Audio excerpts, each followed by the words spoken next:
예, 불러주셔서 감사합니다. 제 토론문이 57페이지 이하에 있으니까 시간이 이 제약돼 있어서 이것을 첨부하지 않고요. 발췌를 하고 요약을 하는 방식으로 요점만 간단히 말씀을 드리도록 하겠습니다. 57페이지입니다. 우선 한국에서 교회법의 토대를 확립하고 발전을 위해서 노력하는 교회법학회의 세미나에 토론자로 참석하게 돼서 대단히 영광스럽게 생각하고 그리고 평소에 존경하는 명재진 교수님의 발제에 대해서 토론을 하게 되어 또한 기쁘게 생각을 하고 있습니다. 명 교수님 발표문을 통해서 우리가 많은 배움을 얻게 되는데요. 아까 들으셨겠지만 감염병 예방법에 대한 해석 문제 그리고 비교법적 분석을 하시고 문제점을 도출하고 계시고요. 그리고 독일과 미국의 관련 판례도 소개를 하시고 헌법적으로 이제 분석을 하셨는데 코로나19와 관련한 이러한 법적 고찰 등은 대단히 유익하다고 봅니다. 그리고 이제 코로나19라고 하는 것이 이제 전대미문의 사태고 갑작스럽게 닥쳐온 것이기 때문에 아까 세 분의 발제자도 똑같이 말씀하셨지만 굉장히 준비가 안 된 상태에서 역시 정부도 그렇고 우리 교회도 개인도 이러한 상황을 맞이했다라고 하는 것입니다. 아까 이제 주로 발표문에서 말씀하신 것이 감염병 예방법 49조의 해석과 관련된 것입니다. 그 1항 2호에 보면은 흥행, 집회, 제례 또는 그 밖의 여러 사람의 집합을 제한하거나 금지하는 것이 해석과 관련해 가지고 축성의 원칙이라든가 그 밑에 제가 글을 쓴 것이 있으니까 그 내용에 대해서는 한번 보시면 도움이 되겠습니다. 이 과잉금지 원칙이라든가 명확성 원칙이라든가 관련해 가지고 적절한 분석을 하고 있다고 생각합니다. 그래서 발표문에 대해서는 특별한 이의나 질문을 하기보다는 최근에 발표되어 시행되고 있는 교회 집회와 관련해 가지고 국무총리가 발표한 방침 그것이 이제 58페이지 나와 있는 사항입니다. 그리고 이 코로나19 사태를 보는 다양한 교계의 시각 그리고 코로나19 이후에 교회가 나아가야 할 방향 등에 대해서 보충적으로 말씀드리고자 합니다. 그리고 이제 토론의 객관성을 위해서 제 주관적인 얘기보다는 여러 문헌에서 언급된 것을 제가 찾아봤습니다. 그래서 논문을 한 15개 정도 찾아보고요. 이 최근에 나온 책이 한 4권 정도가 있더라고요. 그것을 좀 검토를 해보고 그래서 저의 주관적인 언어보다는 여러 선생님들의 또 목사님들의 신학자들의 객관적인 의견 그리고 거기에 덧붙여가지고 제 개인적인 의견을 말씀드리는 것으로 이렇게 하겠습니다. 이렇게 전체적인 것을 말씀을 드렸는데 로마자 58조 이하에서는 정부에 대해서 하는 얘기입니다. 59조 이하 로마자 3에서는 한국 교회에 대해서 하는 얘기입니다. 60페이지 로마자 4에서는 코로나 이후에 우리가 어떠한 방향성을 가지고 갈 것인가 라고 공동으로 좀 생각해보자 라고 하는 것이고요. 그리고 이제 61조에서 내진 말을 제가 이렇게 정리를 했습니다. 우선 58쪽에 정부에 대해서 하는 얘기입니다. 이 7월 11일부터는 아까 여러분들이 말씀을 하셨지만 이 정규 예배를 제외한 소원 모임이나 단체 식사 등이 금지되는 등 전국 교회를 대상으로 핵심 방역 수칙 준수를 의무화했습니다. 글씨가 많으니까 그걸 소개하기보다는요. 그래서 제가 그 밑에 정리를 해놨습니다. 이거는 정부에서 발표한 원문이 아니고 뉴시스에서 지난 주말 10일 날 발표하자마자 바로 정리를 한 것입니다. 제목에서 보듯이 코로나19 교회 방역 수칙이라고 하는 제목으로 이제 달았습니다. 그 밑에 나오는 것은 아까 인사말에서부터 여러 선생님들, 목사님들, 교수님들이 얘기하셨기 때문에 중복되게 이 얘기를 하지 않겠습니다. 핵심이 되는 것은 정규 예배를 중심으로 하고 그 이외의 여러 가지 활동들을 하지 마라 라고 하는 것이고요. 여기서 핵심적인 것은 이제 교회를 특정했다라고 하는 것입니다. 넘어가세요. 59쪽에 이러한 정부의 방침과 발표에는 교회라고 하는 것을 그 코로나19 극복의 동반자로 보는 것이 아니라 코로나19 감염의 주요 매개로만 보는 시각이 반영되어 있다라고 하는 비판이 있는 것입니다. 정부는 교회를 지시의 대상으로만 보아야 할 것이 아니라 코로나19 극복을 위한 동반자여 조력자로 인식해야 할 것입니다. 아까 첫 번째, 두 번째, 세 번째 그 첫 번째, 두 번째 선생님들이 그 발표자들이 말씀하셨듯이 이 교회의 자발성을 굉장히 강조를 하셨거든요. 그래서 그러한 인식과 이 동일한 얘기입니다. 그래서 지시의 대상이 아니라 동반자요 조력자로 이 교회를 인식해야 된다라고 하는 것이고, 그리고 대부분의 교회가 정부의 방역 방침 이거는 7월 8일과 10일부터 시행되는 것이 아니고 그 초기에서부터 계속되는 정부의 방역 방침 실행에 적극 동참하고 있다는 것입니다. 그런데 일부 문제교회의 사례를 일반화했다는 것입니다. 그리고 코로나19 감염의 책임을 교회에 전가하는 듯한 태도를 보인 공중대 발표에는 문제가 있다고 보는 것입니다. 7월 10일 오후 6시부터 이미 시행되지만 정규 예배 이외의 모임과 행사는 일체 금지를 하면서도 프로야구 경기의 관중 입장을 곧 허용할 것이라고 보도가 되고 있습니다. 결정된 것은 아닙니다. 이러한 정책이 과연 일관된 것인가? 라고 하는 의문을 제기하는 것입니다. 일부 회사원이 확진이 되면 기업 활동의 전부를 제한할 것입니다. 일부 공무원이 확진이 되면 국가 활동을 전부 제한할 것입니다. 일부 식당에 확진자가 다녀가면 전국의 모든 식당을 폐쇄하라고 할 것인가? 그러지 않을 것이죠. 그런데 일부 문제교회의 사례를 들어 국무총리가 전국의 교회의 활동을 제한한다라고 하는 발표는 그 표현에 있어서 매우 유감스러운 것입니다. 세 번째는 이제 이 교회 하는 얘기입니다. 물론 제가 주관적으로 하는 얘기가 아닙니다. 그 많은 사람들은 교회라는 이름이 붙으면 이단 여부를 불문하고 구분을 못하는 경우가 많죠. 모두 같은 교회로 여기는 경우가 있습니다. 이를 구별한다고 하더라도, 즉 교회와 이단을 구별한다고 하더라도 상당수의 시민들은 정통교회와 이단 세력을 싸잡아 비판하고 있다라고 하는 그러한 얘기들이 있습니다. 한국 교회의 코로나19에 대한 대처에 대해서는 세 번째 주입니다. 3회. 큰 교회들은 교회 스스로 공공재로 내었고 작은 교회들 섬김 또한 자랑스러웠습니다. 생각하고요. 그래서 한국 교회는 그 올바른 정보를 제공하고 가이드라인을 제시함으로써 능동적으로 자발적으로 대처해야 된다라고 하는 의견에도 주목할 필요가 있다는 것입니다. 그리고 더 나아가 무슨 일이 있어도 예배를 드려야 한다면서 시민의 건강을 위해 집단으로 모이는 예배를 잠시 중단해달라는 요청을 종교 탄압으로 간주해 항의하는 것에 대해서도 겸허히 돌이켜 보아야 한다는 의견에도 우리는 귀를 기울일 필요가 있다고 생각합니다. 이웃을 걱정하는 교회가 아니라 이웃이 걱정하는 교회가 어떻게 이웃에게 예수 그리스도의 복음을 전파할 수 있으면 교회에 나오라고 할 수 있겠는가 하는 것입니다.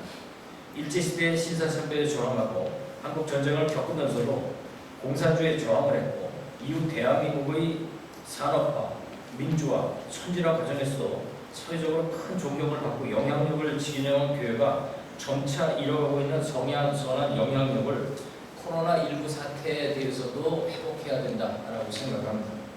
이러한 방향성은 한국 사회가 어려울 때마다 선봉에 서서 헌신하고 섬기는 데 교회가 앞장서 왔는데 코로나19로 인해 가지고 우리 교회들이 앞장서서 섬기고 도와야 할 때라고 하는 인식과 이 맥락을 같이 하는 것입니다.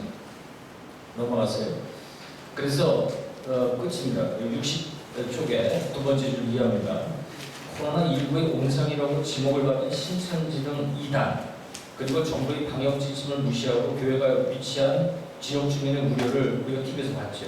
외면하면서 현장 예배를 강요하는 일부 교회와의 차별성 그리고 한국 주류의 신앙적 정체성, 영적 건강성을 믿지 않는 사람들에게도 보여주어야 할 그러한 필요가 있다고 생각합니다. 그 다음에 이제 로마서 4에서는 이 코로나19 이후에 포스트 코로나라고 부르죠. 한국교회에 대해서 여러분들이 이제 그 목소리를 내는 것을 한번 모아봤습니다. 세 번째 주입니다. 한국교회의 어려움은 위기의 순간이나 사회적 이슈가 제기되었을 때 전체 교회 우리 중심적 가치가 아니라 특정인들이 또는 특정 교회의 개인적이고 산발적인 얘기들이 그대로 노출됐다라고 하는 것입니다. 밑에 줄 코로나19 시대에도 역시 교회의 할 일은 가난하고 병들고 어려움에 처한 사람을 돌보는 일이라고 봅니다. 이 시대 가장 힘든 일들은 코로나 때도 복지 사각지대에 있는 어려운 일들이라고 할 수 있습니다. 노숙인들이나 독거노인들이나 장애인들이나 이웃 노동자나 아무런 대응 방안을 찾지 못하고 돌봄을 받지 못하는 아이들, 이러한 사람들에 대해서 국가의 정책이 미치지 못합니다. 여러 자선단체의 손길도 미치지 못합니다. 그래서 이렇게 국가와 사회가 돌보지 못하는 이러한 곳에 우리 교회의 할 일이 많이 있다는 것입니다. 그 밑에 중간쯤입니다. 예수께서 마지막까지 보여주신 긍휼과 사랑의 마음이 코로나19 때도 필요하다라고 하는 것입니다. 그래서 코로나19 위기를 통해 가지고 따옴표입니다. 한국교회가 이번 사태에 어떤 부정적인 이미지를 타파하고 한국교회의 헌신적인 모습과 복음의 소통으로 한국사회에서 특별히 비기독교인에게도 건강한 영향력을 미칠 수 있기를 소망해 본다라고 하는 생각에 공감을 합니다. 그 다음 따옴표는 좀 길게 이제 한 6줄 인용을 해놨는데요. 장신대 김종영 교수의 의견입니다. 코로나19 이후의 한국교회는 재난 상황에 대한 비상식적이고 미신적인 설명뿐 아니라 몰상식적인 사이비 이단들이 아예 자리를 잡지 못하도록 기존의 반지성주의적 태도를 근본적으로 반성할 필요가 있다는 의견, 그리고 맹목적인 믿음이 아니라 질문하는 믿음을 격려해야 한다는 것이고, 성경에 대한 성실한 학자들의 연구를 존중해야 된다는 것, 그리고 신앙과 교회의 영역 밖에서는 다양한 분야 전문가의 과학적, 의학적을 얘기하는 것이겠죠. 의견을 경청하는 자세를 교회 안에서부터 훈련해야 할 것이라고 하는 적절히 적절하다고 봅니다. 61쪽입니다. 여기는 이제 아까 세 번째 발제자께서 말씀하셨듯이 온라인 예배라고 하는 것이 어떠한 의미를 가질 것인가라고 하는 것들을 이제 많은 논자들이 얘기를 해놓으셨는데 그것에 대해서 몇 가지만 소개를 한 것입니다. 그래서 아까 이제 세 번째 발표하신 목사님 끝부분에 그 인터넷 공간이 이 땅끝이다. 그래서 땅끝까지 복음을 전하라는 예수님의 명령을 이 각주 13에 있는 분도 동일하게 하고 계십니다. 그래서 인터넷 세상이 땅끝까지도 복음을 전하기 위한 노력을 하자라고 하는 제안을 하고 있습니다. 그래서 이러한 두 가지를 한번 보면은 이러한 의견들을 정리를 해보면은 코로나19의 한국교회 이후에 한국교회 나아갈 길과 관련해가지고 여러 의견이 있겠습니다만은 한국교회의 정체성, 그리고 신앙의 건강성, 그리고 또 하나가 비대면적, 언택트를 많이 얘기하고 있는데요. 구체적으로 이제 온라인 이 예배를 얘기를 하고 있습니다. 그래서 아까 소개드린 네 책 중에 오늘 올 때 한 두 가지 정도만 이제 가지고 왔는데요. 하나는 송원석 목사님 지으신 포스트 코로나 한국교회의 미래라고 하는 부분에서도 이 지금 온라인 언택트와 관련해가지고 지금은 온라인 예배의 찬반을 논하기보다 우리 자신이 어떻게 변화하느냐를 고심해야 된다. 27쪽에 있는 거고요. 같은 맥락입니다. 그리고 208쪽 뒷부분에는 제목을 아예 오프라인 교회와 온라인 예배 쌍둥마차로 가기 해가지고 앞으로의 어떤 방향성에 관해서 특히 이제 기성세대 말고 자라나는 젊은 세대들에게 있어서는 이 오프라인 환경보다는 온라인 환경이 굉장히 친화적입니다. 그래서 이들의 어떤 교회로 끌어들이기 위한 선교를 위해서도 이러한 것이 필요하다라고 하는 것입니다. 그리고 이제 아까 말씀드린 이 장신대에서 두 가지 책이 나왔는데 하나는 신학적 성찰이고 또 하나의 책이 이제 선교적 교육적 목회적 이 선교적 교육적 이러한 성찰입니다. 거기서 여러 가지 아까 말씀드린 사각지대에 대해서도 얘기를 하고 그랬는데 세상을 섬기는 교회라고 해가지고 여기서 교회에 대한 사회 부정적인 시각을 지적을 하면서 이 포스트 코로나의 대처에 대해서 이 개교회주의를 좀 극복을 하고 그것이 교단을 중심으로 하든 어떻든 간에 좀 외부자의 관점에서도 기독교의 이기적인 모습으로 비치지 말고 좀 공동으로 대응을 하자 이러한 얘기를 하고 있습니다. 그래서 아까 첫 번째 우리 명 교수님의 말씀 하기에도 역시 그 자발성을 존중을 얘기를 하셨거든요. 그래서 아까 이제 첫 번째로 돌아가가지고 제한과 금지가 있습니다.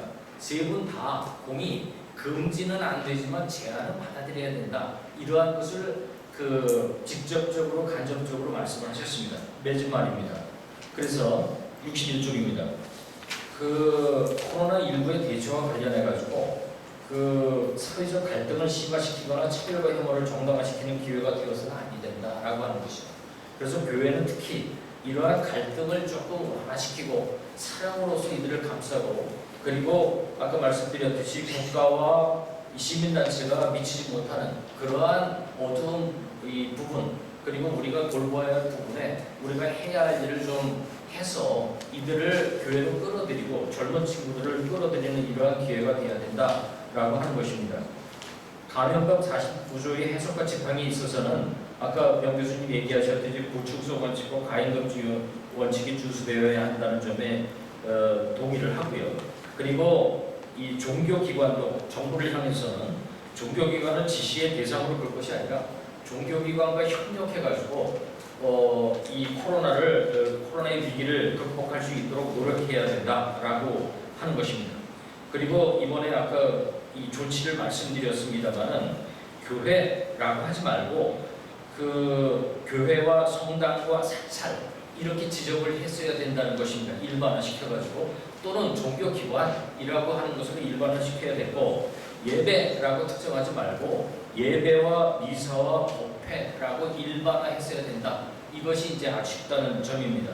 그리고 종교기관뿐만이 아니고 종교기관과 교육기관, 상업시설, 체육시설, 기업, 공공기관 등의 균형과 형평도 고려하였어야 된다. 이러한 것을 앞으로 어떠한 조치를 하더라도 정부에서는 주의를 기울여라. 이런 말씀을 맺은 말로 드리고 싶고요.